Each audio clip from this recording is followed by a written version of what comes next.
L'homme riche et le pauvre Lazare, ou la vie et la mort. Nous avons deux catégories de gens sur cette terre. Premièrement, les gens riches, deuxièmement, les gens pauvres. Je ne parle pas de richesse matérielle ni de pauvreté matérielle uniquement. Je veux parler des gens riches intellectuellement et les pauvres intellectuellement.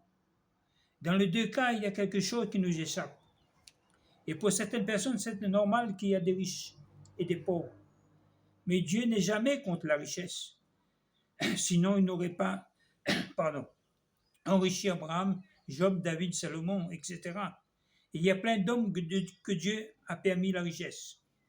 Le problème n'est pas que nous sommes riches, mais de comment nous allons utiliser cette richesse. Dieu nous rend riches pour aider les pauvres. Les inventeurs ont fait des découvertes sur la technologie.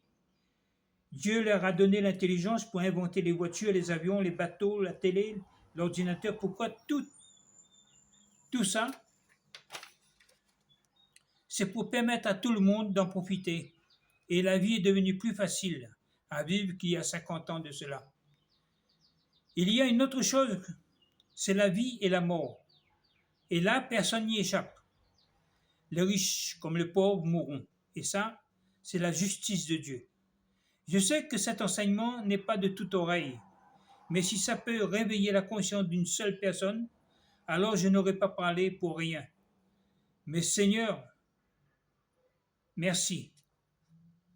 Pourquoi il y a des gens riches et pourquoi il y a des gens pauvres? Pourquoi il y a la vie, pourquoi il y a la mort? Dieu a fait l'un comme l'autre avec sagesse. Dans la Bible, il dit que la sagesse de Dieu est une folie pour l'homme.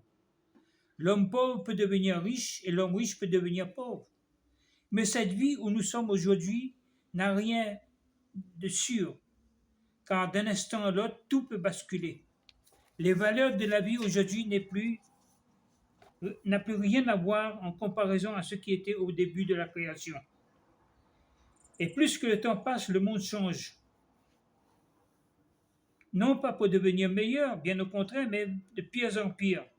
L'immoralité, le vol, la colère, la trahison, l'infidélité est devenue un plaisir tapageuse.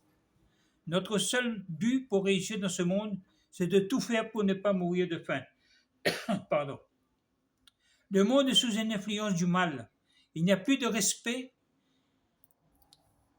pour les autorités, plus de respect pour les personnes âgées, même les dirigeants de ce monde ne savent plus où donner de la tête.